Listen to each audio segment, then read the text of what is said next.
कि सदा भवानी दाहिनी और गौरी पुत्र गणेश पांच देव रक्षा करे सो ब्रह्मा विष्णु महेश कि मात मनाहू मैं तो सारदायर जगदम्बे कोई कंठ करो जी विश्राम जी।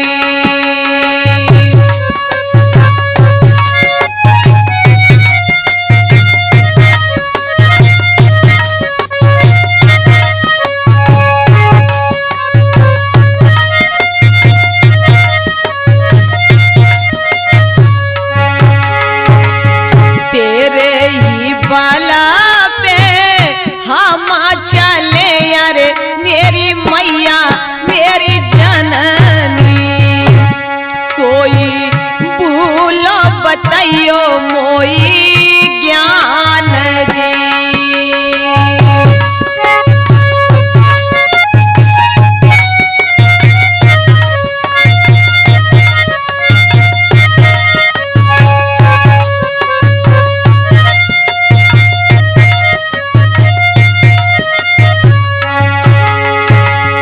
नाव पड़िए माजा धारा में अरे मेरी मैया मेरी जननी कोई खे के लगाई दे नैया पार जी।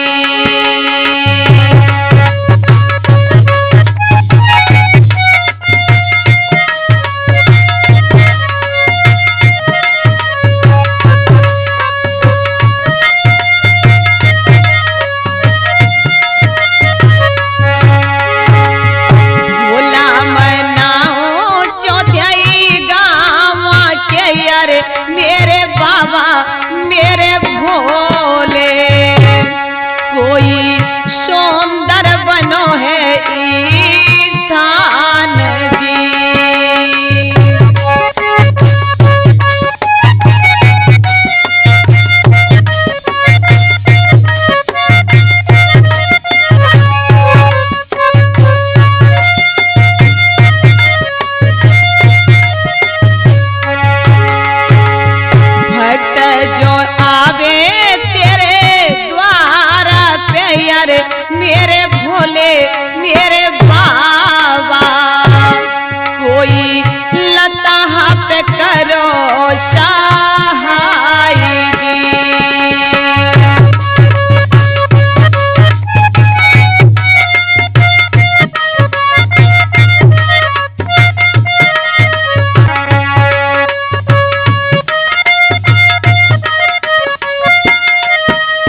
को सुमिरूं मेरे कंठ करोरी बेसराम।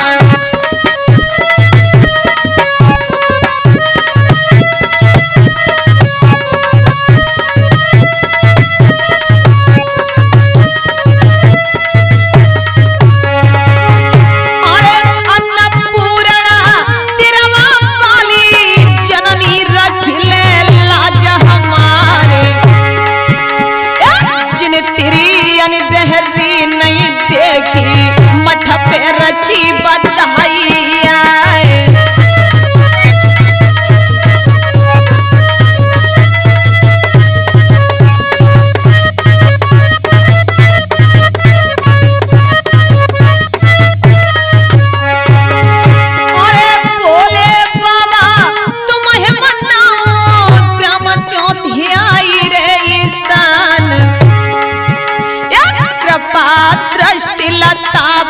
कीजे जो चरणों में रखती ध्यान।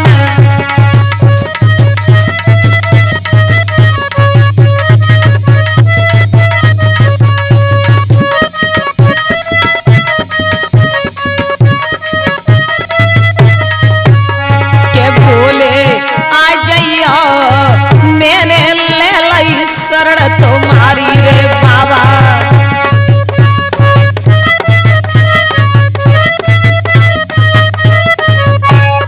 बोले आ जाइयो मैंने ले ली शरण तुम्हारी ओ बाबा।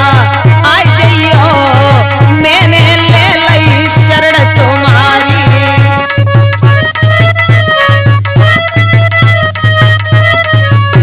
ओ मैंने ले ली शरण तुम्हारी।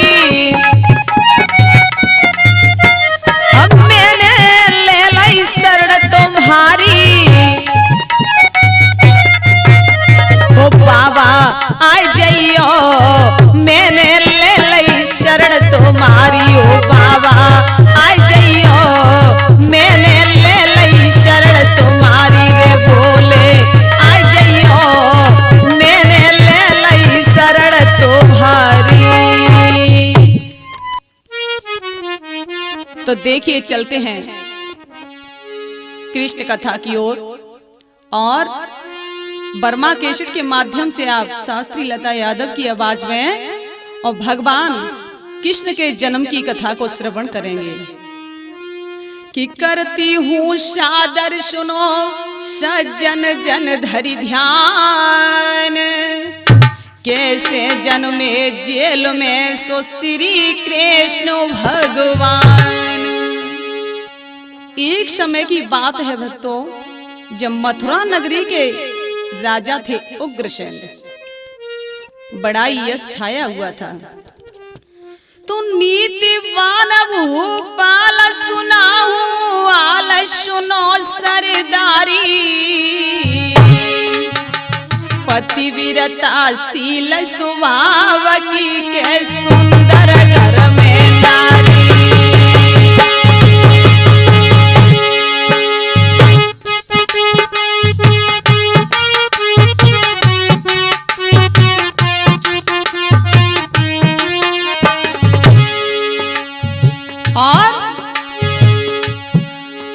और रहे न कोई संतानी मुँह राना के सुनो या गाड़ी के सुनो या गाड़ी। जा विधिगति अपरंपार रे जाति नहीं भैया तारी।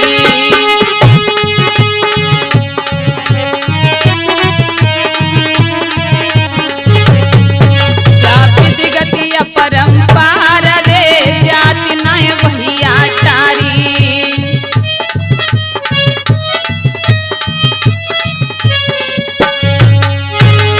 महाराज उग्रसेन के घर में जो पवन रेखा नाम की पतिव्रता स्त्री थी, लेकिन दुख की बात यह थी कि पवन रेखा के गर्भ से किसी बालक ने जन्म नहीं लिया।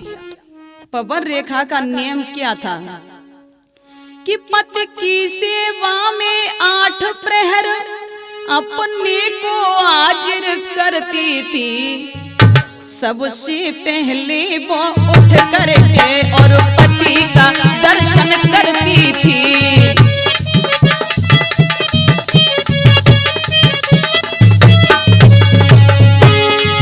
पवन रेखा क्या करती है, सबसे पहले प्रातः काल जाग करके और अपने पति का दर्शन करती थी।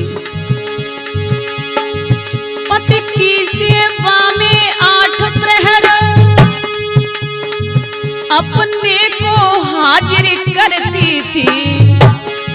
सबसे पहले वो उठ करके और पति का दर्शन करती थी।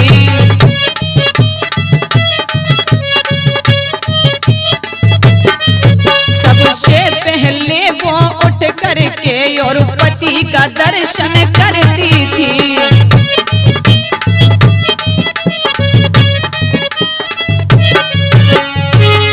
पवन रेखा की दिनचर्या से पहले पति का दर्शन करती थी, लेकिन भक्तों दुख इस बात का था कि उसके गर्भ से किसी बालक ने जन्म नहीं लिया। एक दिन उग्रसेन से आज्ञा पाकर के और सखियों को साथ लेकर के बगीचे में घूमने चली। सखियों को साथ लेकर के कि रथ को लायो सजवाई रे जवरानी बढ़ी अकारी।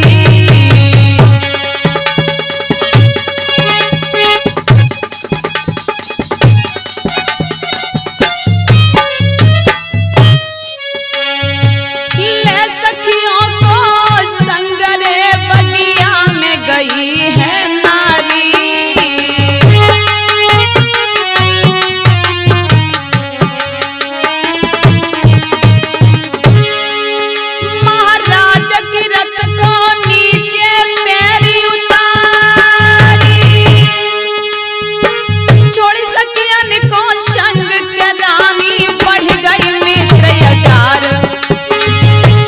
वहिया होनी है बलवान बुद्धि को चक्रवारी है।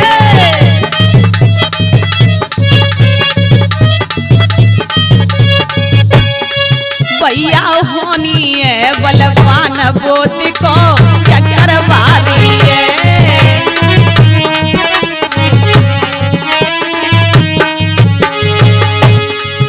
हाँ चक्रवारी है बुद्धि को चक्रवारी है। वो वीर न होनी है बलवान बुद्धि को चक्रवारी है।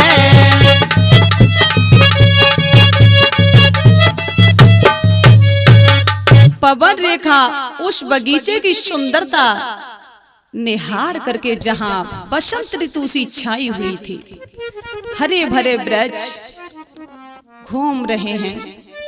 बाग में जब घूमने लगी पवन रेखा, तब तक एक बात दूसरी और बन गई। क्या? अरे बन गई विधि एक कहानी।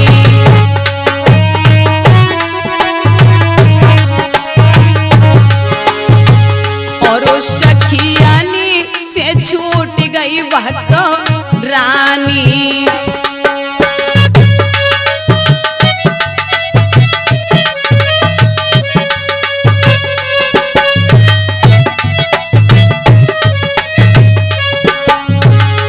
अरे बन गई विधि एक कहानी।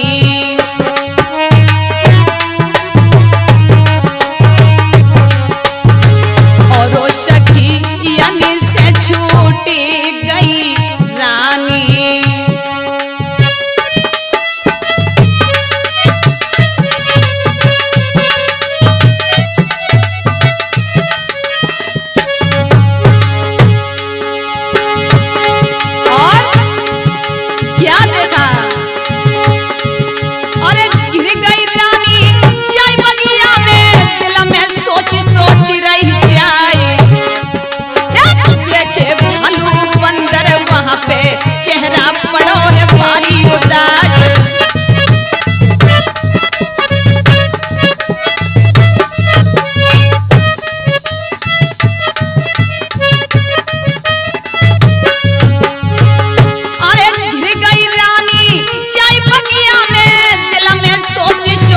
पछताए।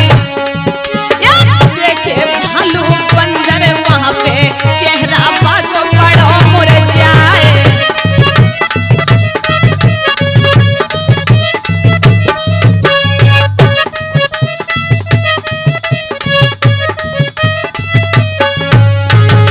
अरे आंखें बंद कर दो हाथन से रानी ने दिया रोधन मचाए। सुंदर नारी खड़ी अगारी देखी राक्षस मेरे जवया।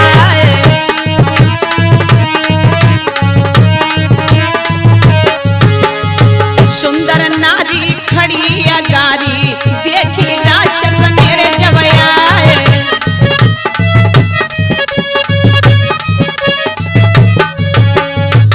भक्तों, बगीचा में जिस समय वो पवन रेखा घूमने लगी है, लेकिन वहां पर जब तक आंधी आ जाती है, उस आंधी में पवन रेखा की सहेलियां सब छूट जाती हैं और पवन रेखा अकेली रह गई।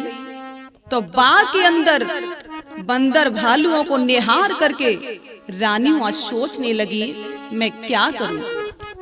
हुआ ये, दोनों हाथों से आंखें बंद करके वहीं बैठ गई, रोने लगी। तब तक उस बाग में एक दुमिल नाम का राक्षस रहता था, पास में आ गया तो बढ़ के चले अगार नियारी नारी गयो हरसाई। पवन रेखा को देख के बुद्धि में बात एक आई।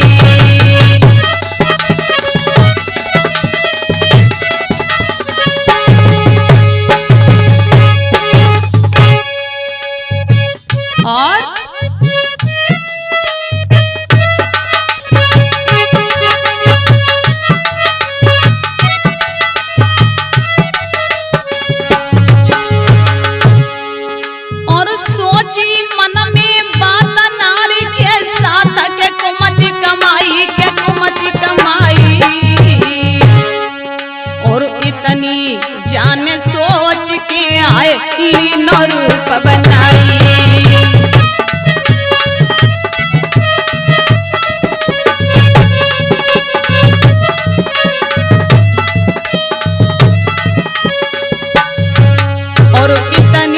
जाने सोच के आए लीनो रूप बनाई।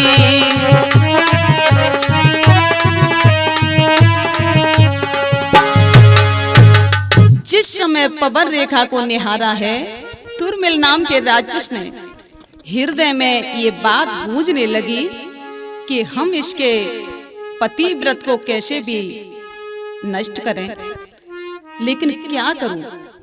ये सोच करके और वो दुर्मिल नाम का राक्षस पास में आने लगा कि नैनन की गासी बुरी जाति कले जो चीरे।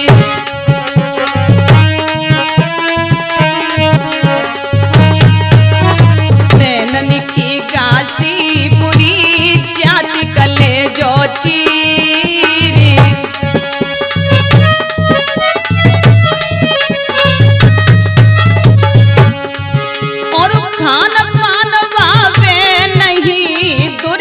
होत शरीर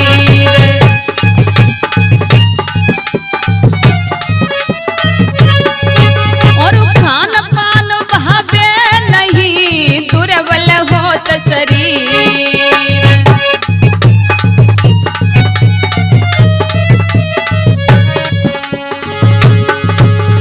नैनन की गाशी बुरी जाति कले जो चीरे।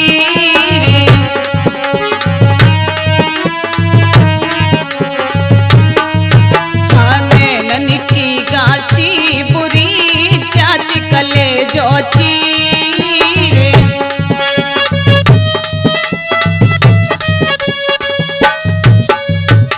पवन रेखा को निहार करके वो चला है और हृदय में एक बात गूंजने लगी कि कैसे भी करके इसके पतिव्रता धर्म को हम नष्ट करेंगे। लेकिन ये करना, किसी पतिव्रता स्त्री के धर्म को डिगाना, ये कोई साधारण काम नहीं है। अगर मैं अपने रूप में गया तो ये मुझे श्राप दे देगी। उसी क्षण उस राक्षस ने क्या किया कि हंस के उग्रसेन को रूप बनायो,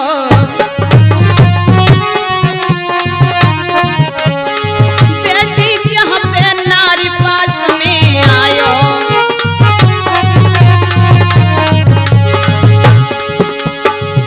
महाराज सामने पहुंच गयो झट जाए, और वृक्ष तले गया पहुंच के हंस के दैया बाज लगाए, और के दुल्हन दिल में धर ले धीर पति तेरो सम्मुख ठाड़ो है।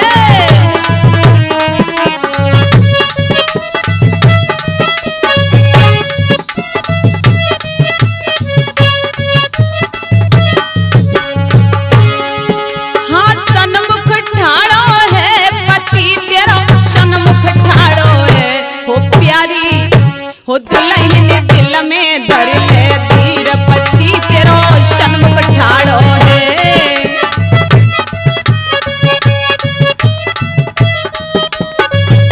हो दुल्हन दिल में धर ले धीर पति तेरो सन्मुख ठाड़ो है।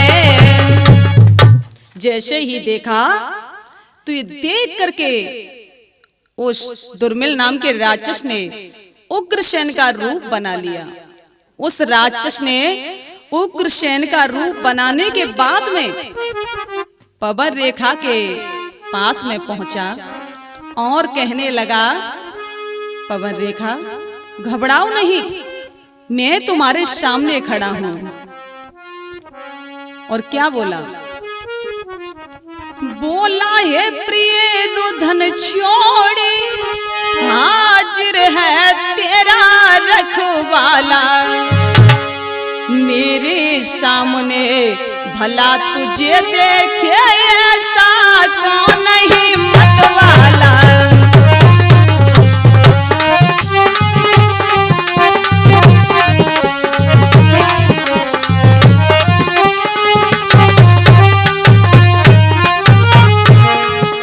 बोला है प्रिय रुधन छोड़ी, हाजिर है तेरा रखवाला, मेरे सामने तुझे देखे ऐसा कौन हिम्मत वाला।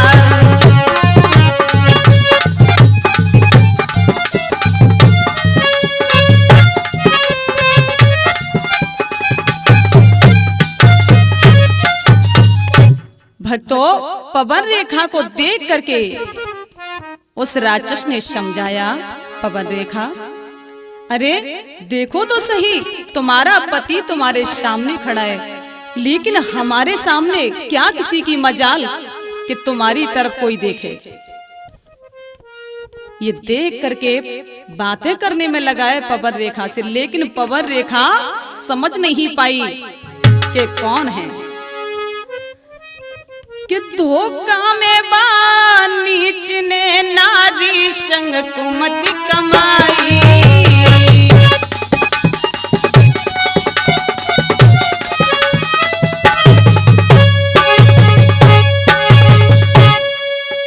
और बात बात पे राक्षस को झटली न रूप बनाई।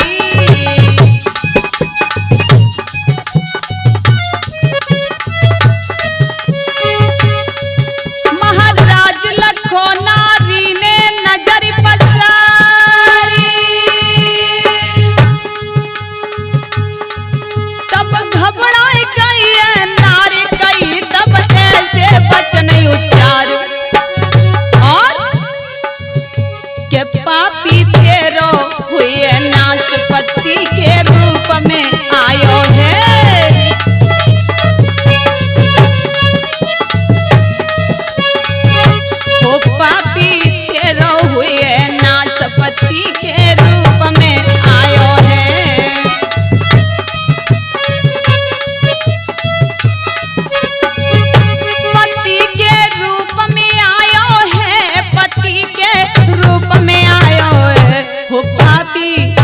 हाँ पापी तेरा हुए नाशपति के रूप में आयो है।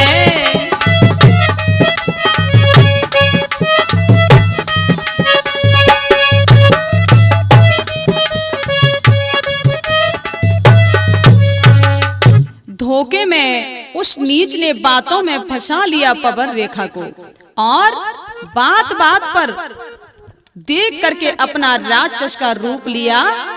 जब ये पवन रेखा ने देखा तो घबरा गई भक्तों और कहा, ये पापी नीच, ये तूने क्या किया?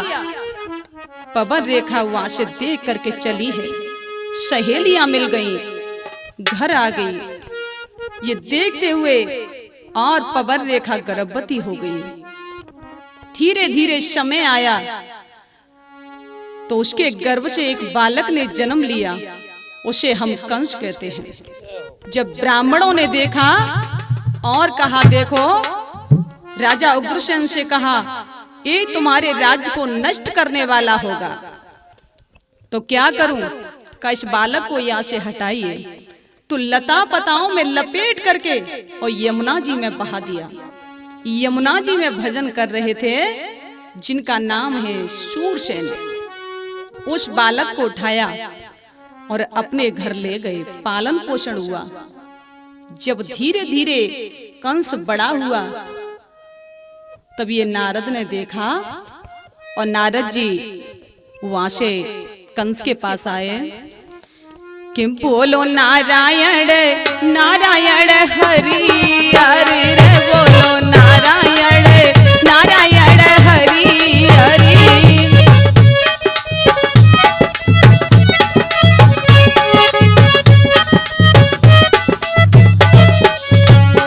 तेरी लीला है सबसे न्यारी न्यारी रे, तेरी लीला है सबसे न्यारी न्यारी रे, बोलो नारायण नारायण हरि हरि।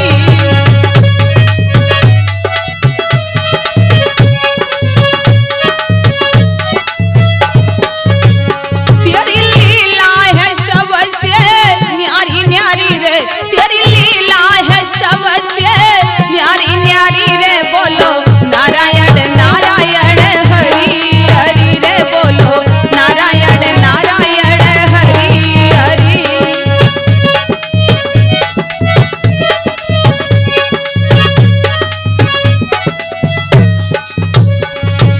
नारद जी का आगमन हुआ। नारद जी ने देखा और कंस से कहा, देखो, तुम इनके पुत्र नहीं हो तो तुम्हारे पिताजी तो उग्रसेन है जो मथुरा के राजा हैं। कंस ने कहा, अच्छा हाँ।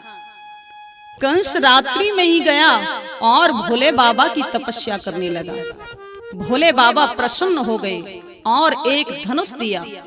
भोले बाबा ने कहा, कंस, जो इस धनुष को तोड़ेगा वो तुम्हें छोड़ेगा नहीं, लेके जाओ।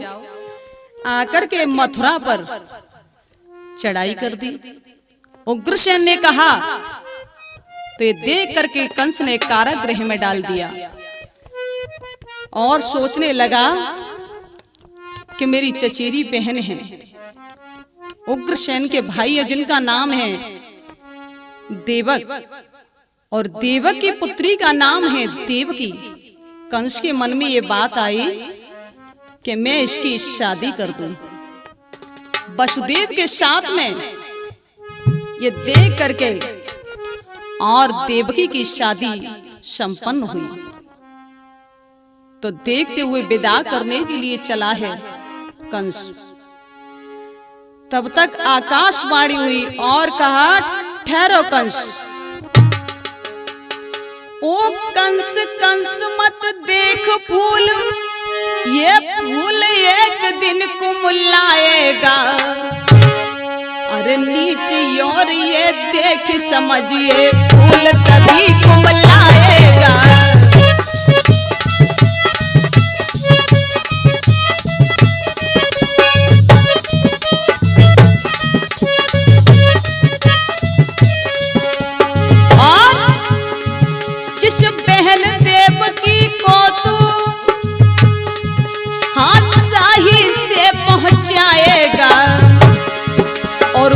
उसी के उदर से 8वां पुत्र देख तेरा काल कहलाएगा।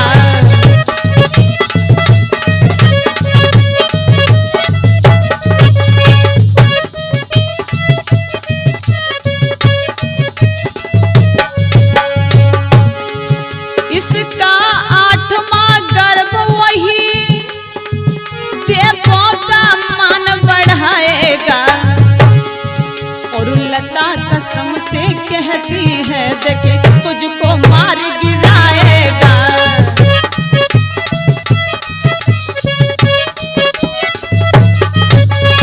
और क्या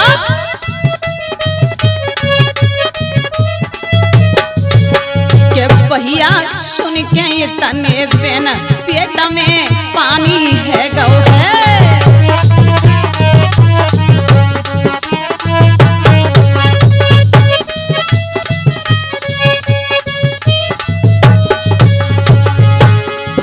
हाँ पानी है गौ पेट में पानी है गौ हो भैया। हाँ भैया हो भैया सुन के तने बेन पेट में पानी है गौ।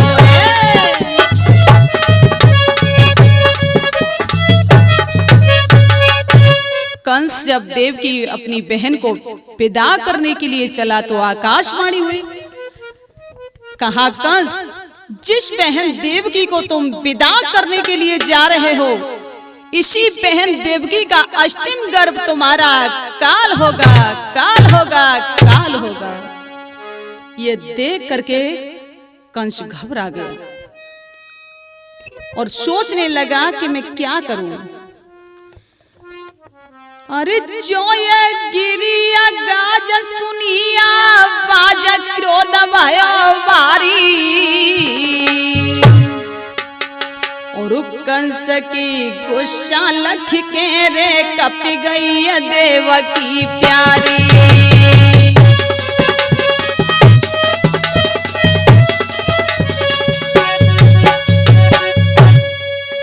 और कंस की गुस्सा लख के रे कप गई देवकी प्यारी।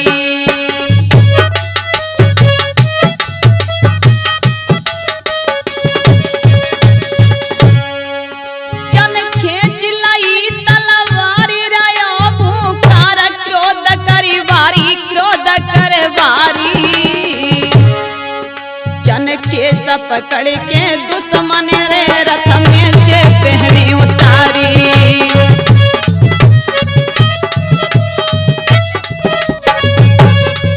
और केस पकड़ के दुश्मन ने रथ में से पहनी उतारी।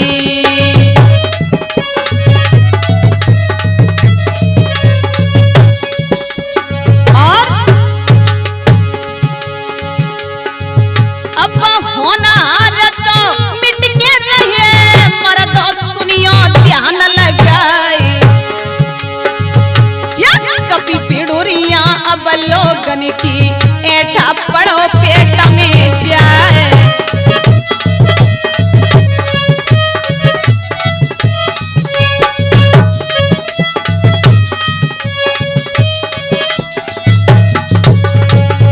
अब होनहार तो मिट के रहे मर्दो सुनियो ध्यान लगाए। कपी पिड़ुरिया रे अब लोगन की ऐठा पड़ो पेट में जाए।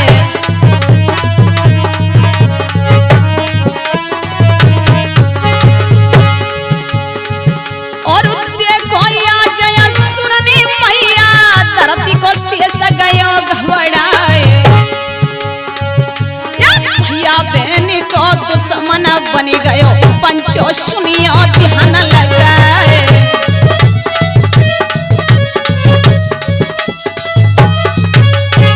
भैया बहनी कोरे दुश्मन बनी गो पंचो सुनियो ध्यान लगाए।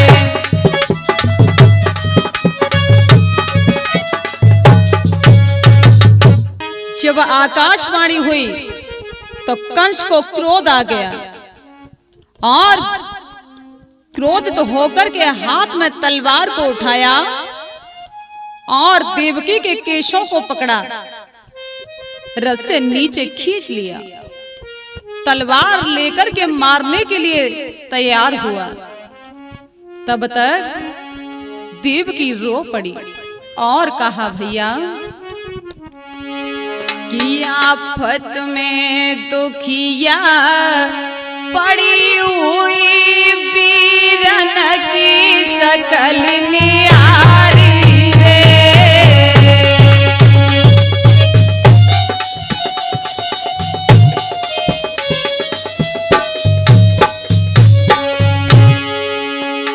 आफत में दुखिया पड़ी हुई वीरन की सकल निहारी रे।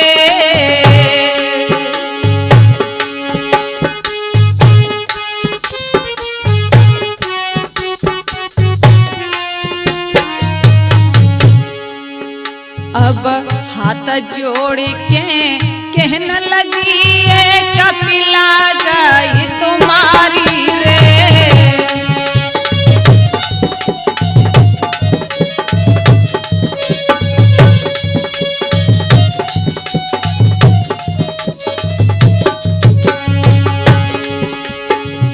ये कपिला गई तुम्हारी रे, ये दुखिया बहनी तुम्हारी रे। ये हाथ जोड़ के कहने लगी है, दुखिया बहनी तुम्हारी रे।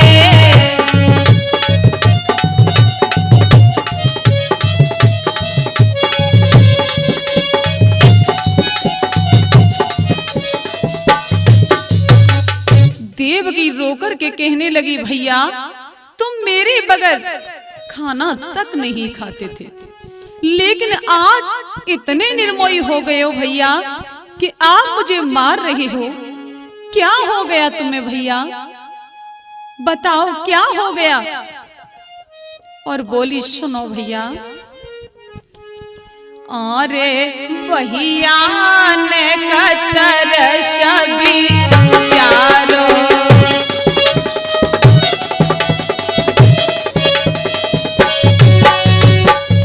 अरे भैया ने कतर सभी चारों,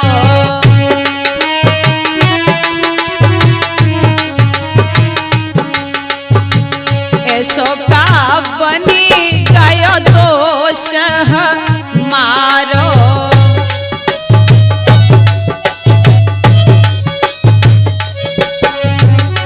और तुम अपनी बहनी को मारो,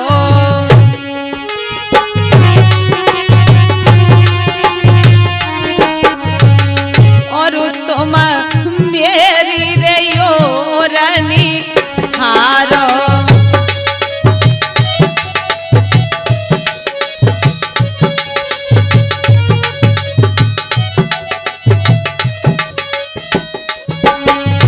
और तुम मेरी ओरनी हारो।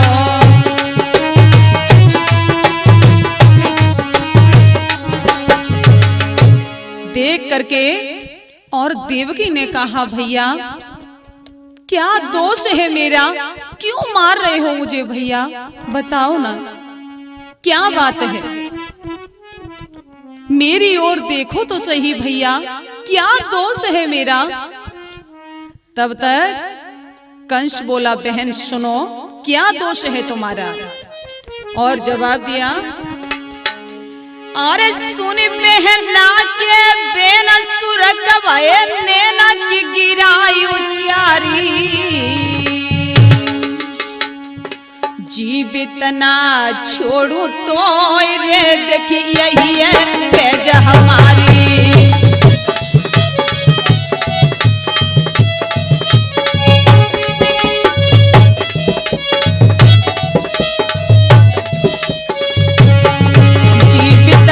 छोड़ू तो रे देखी यही है पेज हमारी।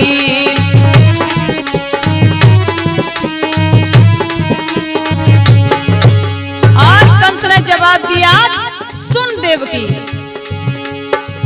अरे तेरे जन्म में लाल बने मेरो काल का है बलधारी का है बलधारी। प्यारी, ना रहे गो देखी बांसरे, ना बजे बांसुरी प्यारी।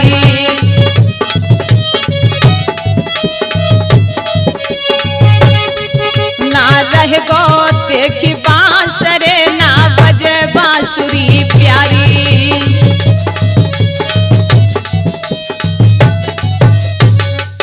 ओ बहना, तू कहती है कि मुझे छोड़ दे, देख तेरे जन्मे लाल बने मेरो काल कहे बलधारी, और ना रहेगो देखी बांस, ना बजेगी बांसुरी प्यारी। तो इसलिए देवकी ने कहा भैया ऐसा मत करो, लेकिन कंस ने कहा नहीं, मैं नहीं छोड़ूंगा। तब देवकी ने कहा भैया तुम्हारी यही समस्या है तो मेरी एक बात सुन लो। देवकी क्या बोली रो करके भैया, अरे तलवारी हाथ में धारो,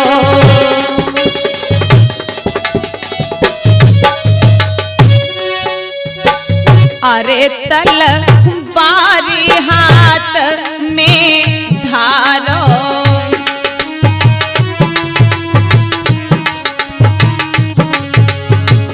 अब तुम मेरो शीश उतारो।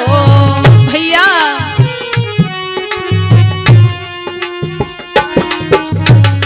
अब तुम मेरो शीश उतारो,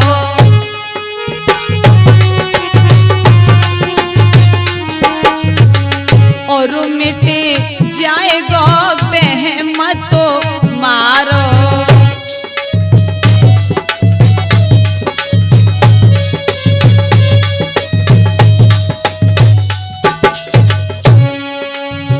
और मिटे जाएगा बेहमतो मारो।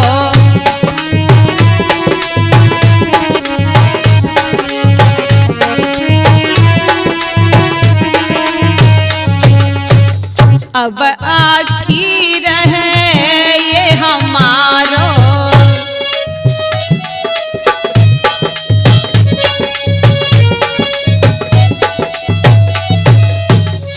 ये देखा। और देवकी ने कहा भैया शायद हमें लगता है कि हमारा आखिर है,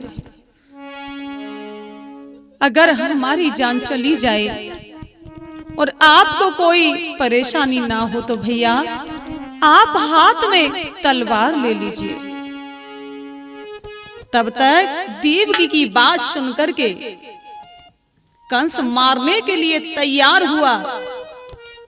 तब वसुदेव जी आगे आ गए, और आगे आकर के वसुदेव जी ने क्या जवाब दिया, कहा महाराज कंस सुनो, अरे तुम तो तेगा को रोकिले मैं त्यारे हाथ जोड़ता हूँ।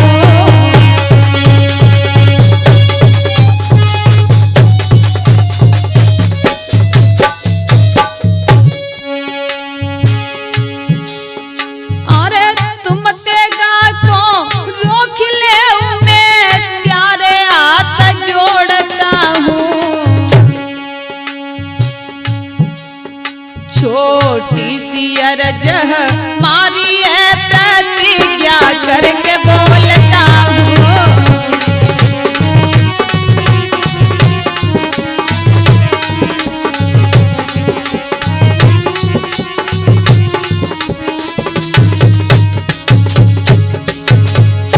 और क्या बोले वसुदेव, देवकी के गर्भ से जो बालक जो पैदा देखी होवेगा, वसुदेव शपथ से कहता है वो कंसराज को देवेगा।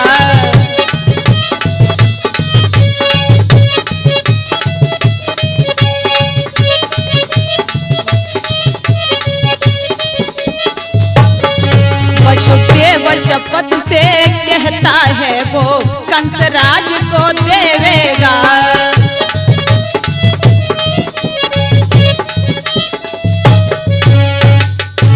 कंस ने कहा, ये बताओ क्या बात है। तो वसुदेव सामने खड़े हो गए और कहा, महाराज, विवाह के समय वैसे भी लक्ष्मी का स्वरूप होता है, इसलिए आप छोड़ दीजिए। कंस ने कहा, आपको पता है कि ये मेरे काल को जन्म देने वाली है। तब वसुदेव ने कहा, महाराज, ये मैं कसम खा करके कहता हूं कि जब तक 8 बालक नहीं हो जाते तब तक हम वो आपको ही देते रहेंगे, चिंता मत कीजिए। देवकी से तो कोई भय नहीं है आपको? का नहीं, देवकी की संतानों से भय है। कंस ने कहा, देखो, जब तक 8 बालक नहीं हो जाते तब तक कारागृह में बंद रहना पड़ेगा, हथकड़ी और बेड़ियां पहननी पड़ेंगी। मंजूर है? वसुदेव जी ने कहा, सब मंजूर है। कारागृह में देवकी वसुदेव को डाल दिया। प्रथम बालक का जन्म हुआ तो लेकर के गए, तो पहले वापस कर दिया और नारद जी की बात सुनकर के कंस ने उस बालक को भी मार दिया। ये देखते हुए और 6 बालकों की हत्या कर दी कंस ने। 7वें गर्भ के रूप में स्वयं शेष भगवान का आना हुआ। तो भगवान ने ये देख करके योग माया को आदेश दिया, देवकी के गर्भ से खींच करके उसे रोहिणी के गर्भ में स्थापित कर दिया। 8वें गर्भ के रूप में स्वयं भगवान का आगमन हो रहा है। और सुनी पुकार दिए प्रभु दर्शन, और रूप चतुर्भुजधारी रे।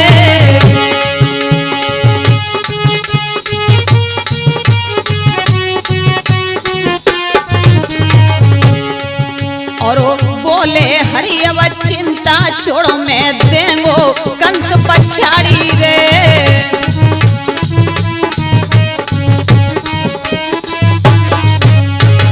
बोले, हरि अब चिंता छोड़ो, मैं देंगो कंस पछाड़ी रे।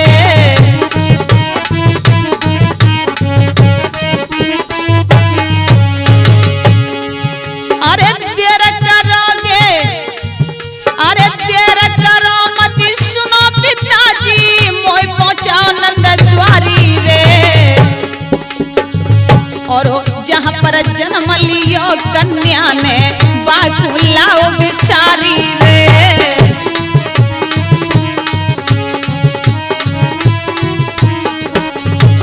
जहां पर जन्म लियो कन्या ने, बाकुलाओ बिसारी रे।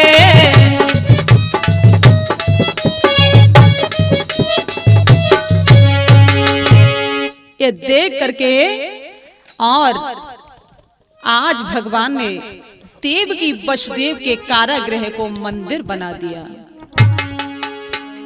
स्वयं चतुर्भुज नारायण सामने खड़े हुए हैं। तब ये देख करके कहा, देखो, ऐसा करो कि आप मुझे नंद बाबा के पास पहुंचा दो गोकुल में, क्योंकि इसी समय वहां भी एक कन्या ने जन्म लिया है। जब इतना कहा तब देख करके वसुदेव ने कहा, ठीक है, कि पितु मात को समझाही कर, हरि भय अंतर ध्यान, सूप में बालक रखो, गोकुल कियो पयान। भादों का महीना, कृष्ण पक्ष, अष्टमी तिथि, दिन बुधवार, रोहिणी नक्षत्र, रात के ठीक 12 बजे, और कारागृह को मंदिर बना दिया है प्रभु ने। जब वसुदेव जी तैयार हुए ले जाने के लिए, तब माता देवकी रो पड़ी। कहा, स्वामी, हमारे हाथ से 7 बालक चले गए, ये 8वां बचा है, लेकिन अब क्या करें, ये भी तुम लेकर के जा रहे हो। और माता देवकी ने रोकर के जवाब दिया कि तुम लेके लला कोई अब गोकुल को जाओगे। स्वामी तुम लेके लला कोई अब गोकुल को जाओगे, तुम खुद रो जाओगी और मुझे रुलाओगे।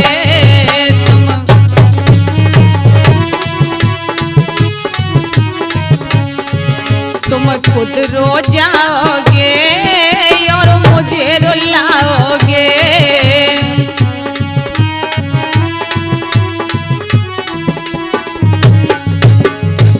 और माता देवकी कहती है, नाथ मैंने इतने बालकों को अपने से दूर किया है, कैसे हृदय पर पत्थर रखूं नाथ।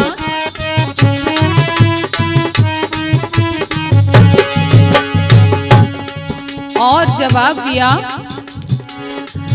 तुम इसको ले जाओगे हम कैसे भुलाएंगे, कर पिछली यादों को दिल को तड़पाएंगे।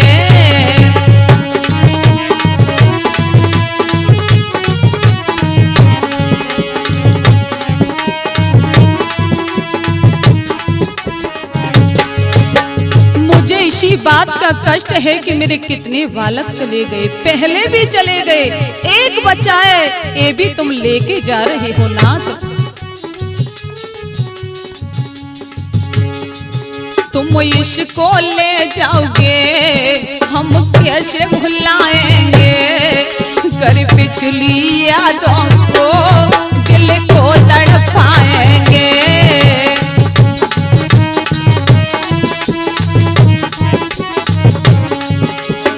और जकी मैया तड़पेगी, जकी मैया तड़पेगी नैना नीर बहाएंगे, तुम खुद रो जाओगे और मुझे रुलाओगे। तुम खुद रो जाओगे और मुझे रुलाओगे।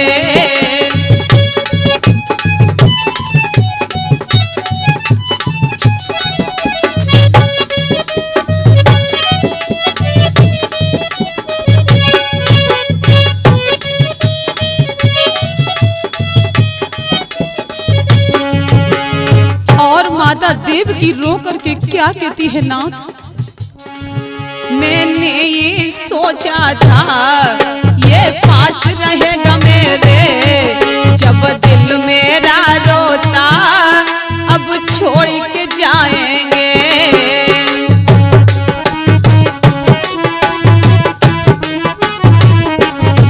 मैंने ये सोचा था ये पास रहेगा मेरे, अब दिल मेरा रोता तुम छोड़ के जाएंगे।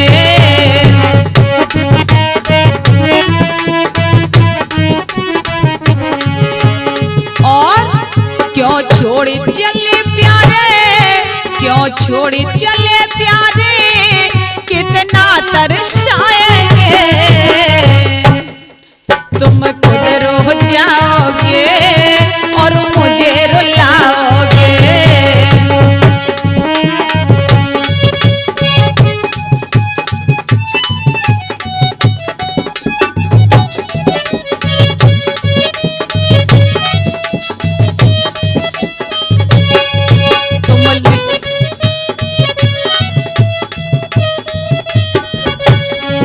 तुम लेके लल्ला को गोकुल को जाओगे,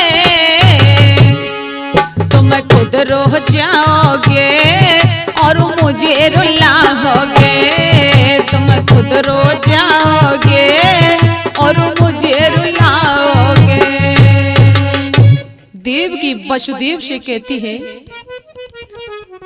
स्वामी तुम लेके जा रहे हो, मेरी गोद तो सूनी की सूनी रह गई। किसी ने पूछा कि बालकों का पालन पोषण कैसे होता है, तो मैं क्या जवाब दूंगी नाथ।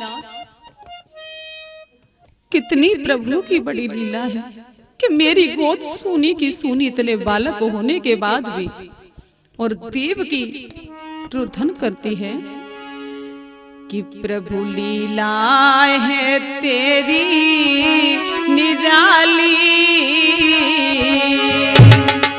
और मेरी कैसी दशा करी डाली।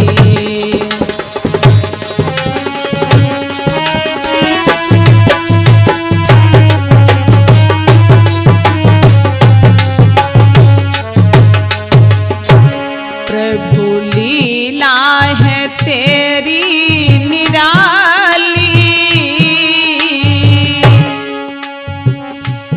मेरी कैसी दशा करी डाली।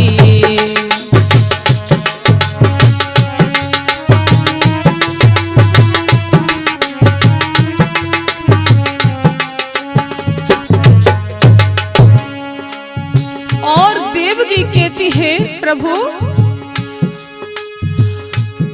तूने कैसी रची है विधाता सुना सुना मुझे जग दिखाता।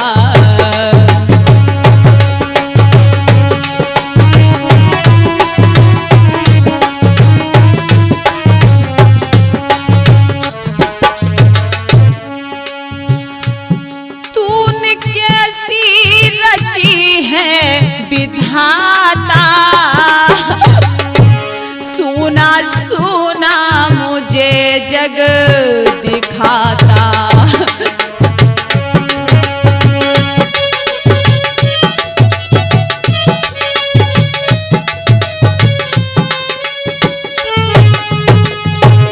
जैसे सुनी है बिन फल के डाली मेरी कैसी दशा करे डाली।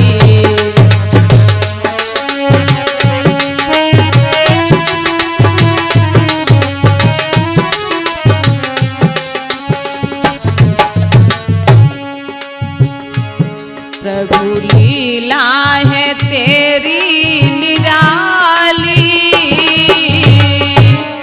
मेरी कैसी दशा करे डाली।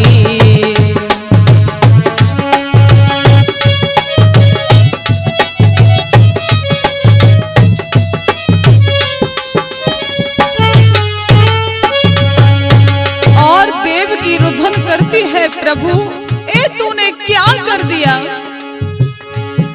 तेरे दिल में क्या भगवन समाई कैसे झेलों को मर की जुदाई।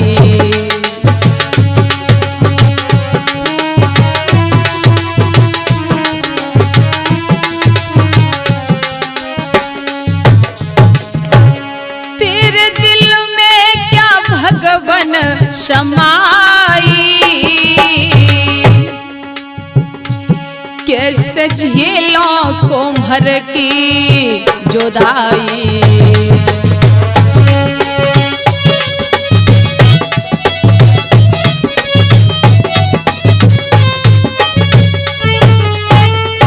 मुँह पे विपता में विपता ये डाली ओ मेरी कैसी दशा करे डाली।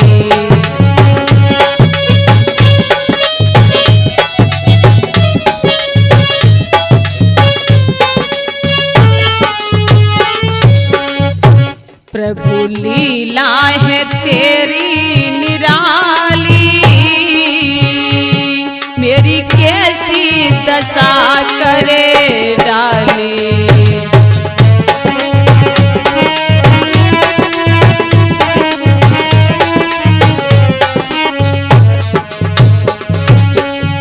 देव की रुदन करती है नाथ मेरी गोद तो सूनी की सूनी है ये विधाता ने क्या लिख दिया है वसुदेव ने देवकी को समझाया और लेकर के चले हैं।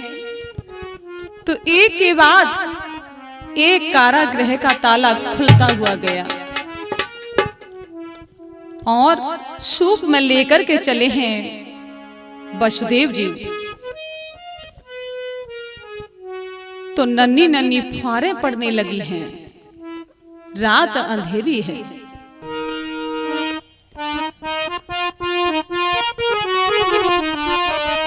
कि भादों की आधी रात, हाँ रात, लियो जन्म श्याम ने मथुरा में।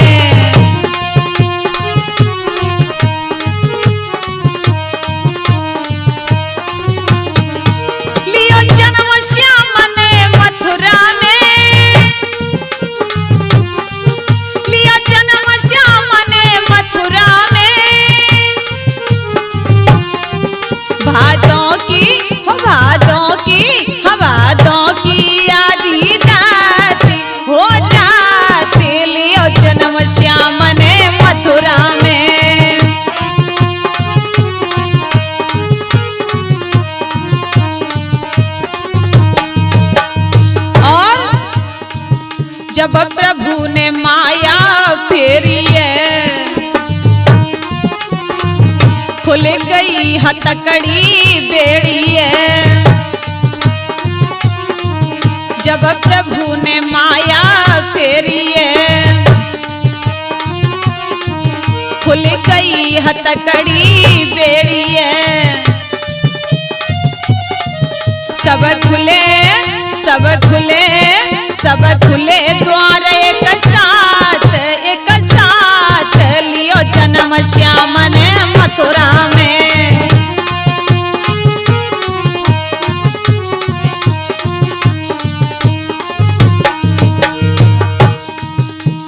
और क्या माता ने लाड़ लड़ाया है और हृदय में बैठाया है।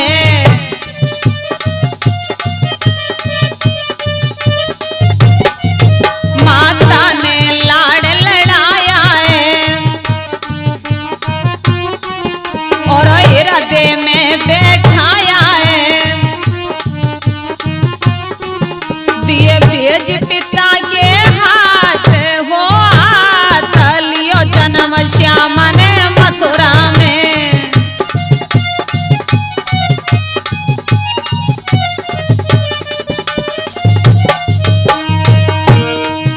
और यमुना जल में चलते अरजे, पीछे दो शेष खड़े गरजे। यमुना जल में चलते अरजे,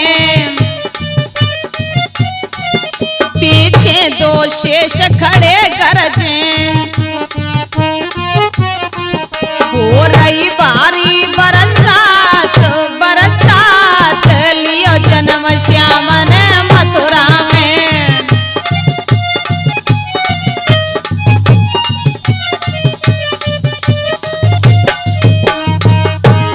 और क्या प्रभु पैर लगा जल के अंदर, यमुना उतरी मिल गई डगर। प्रभु पैर लगा जल के अंदर, यमुना उतरी मिल गई डगर।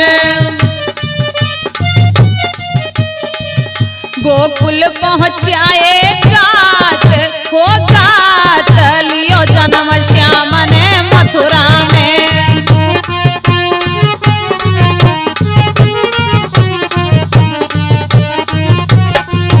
लियो जन्म श्याम ने मथुरा में, लियो जन्म श्याम ने मथुरा में। भादों की भादों की आधी रात, हो रात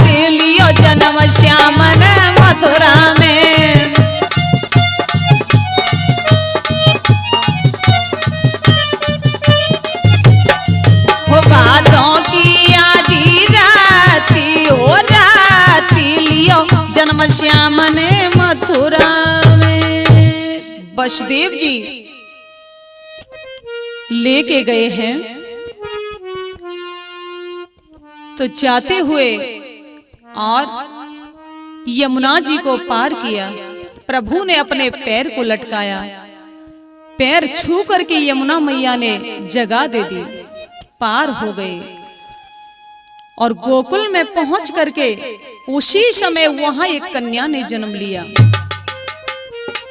तो लाला को लिटाए और कन्या को उठा करके वसुदेव जी चले हैं। इधर में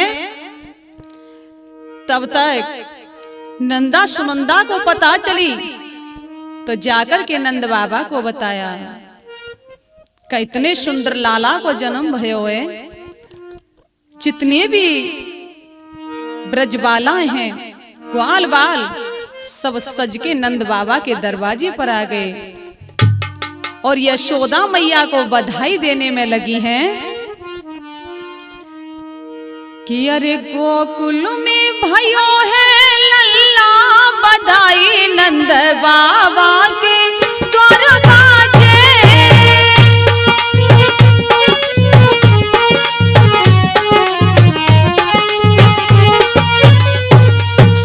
गोकुल में भयो है लल्ला, बधाई नंद बाबा के द्वार बाजे।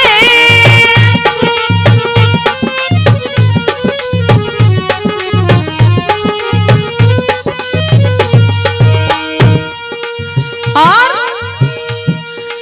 खुशियों में बाबा हर बार लुटावे,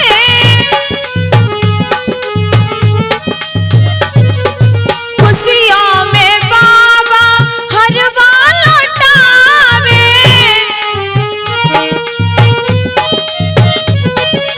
हर बार लुटावे मोती माला लुटावे।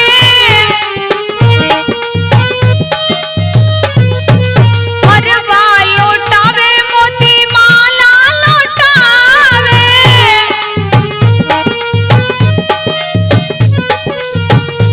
और छाए दई खुशी अपार, बधाई नंद बाबा के द्वार बाजे। छाए दई खुशी अपार, बधाई नंद बाबा के द्वार बाजे।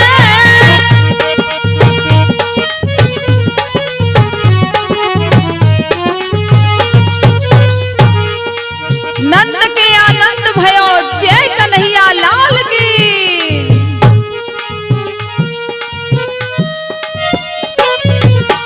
गोपी ग्वाल सब सुनी सुनी आवे।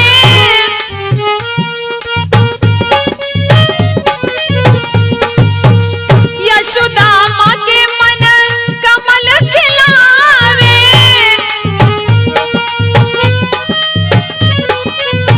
गोपी ग्वाल सब सुनी सुनी आवे।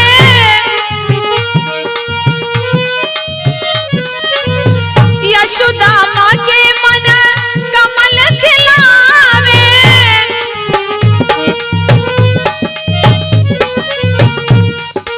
और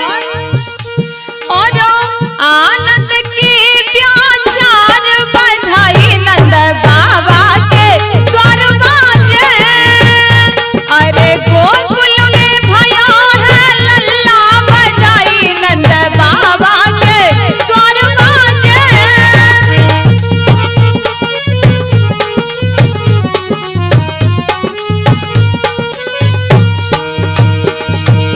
और क्या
कन्हैया लाल की, बाके बिहारी लाल की।